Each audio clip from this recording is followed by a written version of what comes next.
Hi and welcome. I'm Mila Herenda, and today I'm going to be sharing my top 10 tips for networking for sensitive spiritual entrepreneurs. Um, this is a hot topic because a lot of people want to go networking, but what's the point? It might be draining, a time waster. You got to drive somewhere. It's a whole lot of effort, and you got to look good and be in that proper mindset to really achieve what you want to out of an event. So, here's some of the tips that I'm going to share today because networking has been such a important part of my journey and meeting the people that I need to meet in order to make my business grow. Um, and it's an integral part of any business. And you really, if you haven't been doing it, you've got to start. This is part one of three I'm going to be doing. And this is all about the person that's sensitive, maybe empathic. If you don't know what that is, that means that you feel other people's energy. And you got to know that everybody that goes there holds an energy, including yourself. And you've got to be able to harness the good energy and dispel the negative stuff, right? So that you can attract the people that you can do business with in the future. The first thing to know about networking is that when you go to an event, you're not there to get business that day. That seems like an oxymoron, but it's totally true. And let me just go into that a little bit because the whole point of going to an event is to make contacts and develop a relationship with people. It doesn't matter if they're doing the same thing as you or if they are in a completely different realm. If you get to know the right business people that are doing authentic, heart based business, you will find a way to work together in the future. Um, One of the things that I wanted to point out is when you go to a networking event is please, please, please don't be a pusher. Don't be handing out your cards left, right, and center. And hi, I'm Mila, and here's my card. Here's my card. Here's my card. I want to do business. Let's do X, Y, and Z together. It's okay to approach somebody, obviously. I'm going to go through this, but as far as just chucking out your business cards, it's just as random as doing a flyer. You want to talk to the person, develop a relationship, and meet the person. And what I think of networking events are like dating for entrepreneurs. So, I know you want to make business and get sales going, but really, if you just let go and have fun at the event, you're way better off. Okay, so the number one, um, the number one thing that I would say to start off with is to pick your event carefully. You want to find a busy, like-minded group that has great reviews. A perfect place to go for this is meetup.com, meetup.com. Look in your local area and find something that calls your name. Way back in, I think it was 2013, in December, I made myself a little goal for New Year's, and it was to go out to at least one networking event per month. Um, and I found Matt Astavan's Internet Mastermind Meetup. And it is a fabulous event. If you are in the Vancouver area, I highly recommend that meetup group. It's always got quality speakers, and it's also where I met my mentor, Dan Locke. Just by chance, he showed up to one of the events, and I introduced myself. Everyone was all freaking out over who Dan was, and I went up to Dan and I said, Dan, I don't even know who the hell you are, but my name's Mila, and nice to meet you. And we talked, and about a year later, Dan personally invited me to his Vancouver Entrepreneur Group, which is another meetup group, which is absolutely fabulous. Always quality speakers, business lessons from Dan. And now Dan is my mentor, and he's helping me get lots of stuff going with my business. We got big plans. So thanks Matt Esteban, and thanks to Dan for showing up that day. It was great. The second thing you want to do is set your intention for the event. Who would you like to meet? How many connections do you want to make? And really, to this, you want to just say, even if it's just one quality person that you can connect with, that is exactly what you're there for. So don't try to meet the whole room in one night, because that's just impossible. Who would you like to meet? Have a clear intention. If you're looking for search engine optimization, just say you're looking for a search engine SEO dude. Or if you are there and you need a graphic done, who's a graphic designer, who's a website designer. Try to see who you need in your business rather than pushing your stuff. Right now, you're just looking for key connections. Go and look for people that can complement your business as well, instead of compete against it or talk to people that are your competitors. You never know when you can do a joint venture deal with somebody, and it'd be just fabulous if you did. But you have to date first. That's kind of funny. But that's kind of how it is. That's the second thing, is setting your intention. The third is to ask questions, then shut up. This is a key thing, because I'm a talker. I love to talk, and it's hard for me to shut up. And I have to remind myself, I just say to myself, shut up, shut up, shut up. Listen.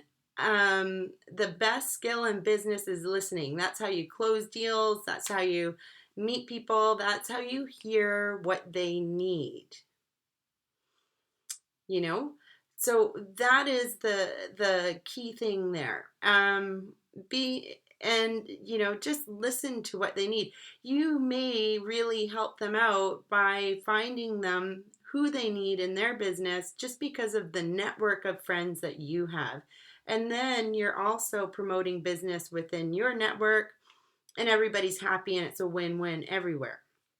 Tip number 4, be prepared with a few questions in advance, such as, what do you do? What brought you here together? Those are pretty standard, but they're a really good opener. Another question is, what's your biggest challenge in business or life right now? You never know what you can help with, right? So, and only refer, please, please, please, only refer people that you know and trust. Okay. What do you do for fun? This is always a good one. And you learn so much about your new friend asking this question. You don't know if they're into karate or going canoeing or mountain biking or whatever. It's a good spot, and it's usually where people have a lot of passion. They like to hang out with their dogs or have fun or whatever, right? So, and that is always a fantastic question, because it takes away the urgency or need to kind of try to sell to each other, because that's what people go there in their mind thinking, is that they have to sell to people at these networking events, but that's really not true. It's just about building connections, right? Another question is, what's the most exciting thing going on in your business right now? Another one is, and that brings out the passion in somebody as well. Okay.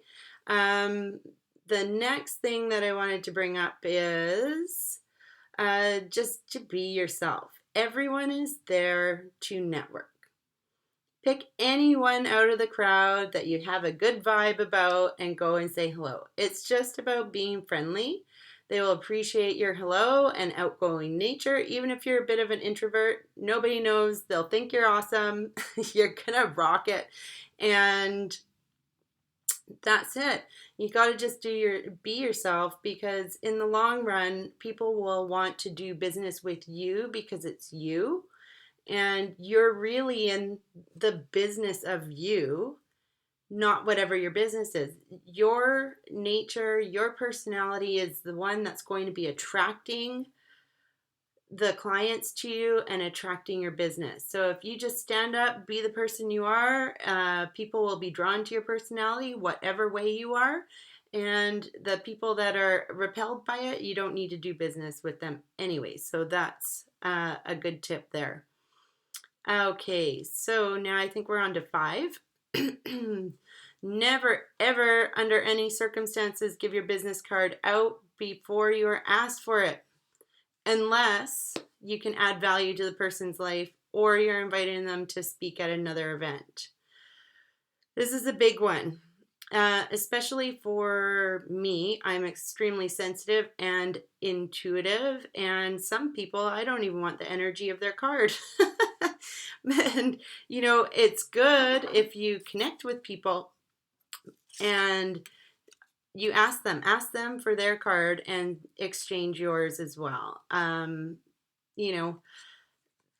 Just first and foremost, you want to just add value to the person's life before you do anything. So give before you take, and really giving a business card out, it can be a little bit pushy, right?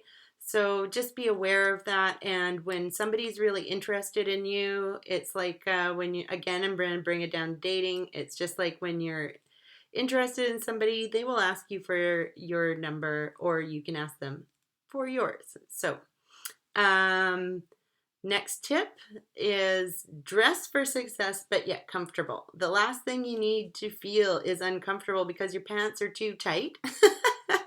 This seems like a pretty obvious thing, but a lot of the times is in our businesses, like let's say, for example, you're a yoga instructor, you're wearing yoga pants all day, and then you go out to an event, you haven't worn a dress for a long time or that suit for a long time, and you feel really uncomfortable in it. This is people pick up on that, right? They pick up on when you're uncomfortable, not feeling good in whatever pair of shoes you're wearing or whatever. So dress for success, but yet at the same time, make sure that you're feeling really comfortable in your own skin. And if that means dressing down a little bit, then go ahead.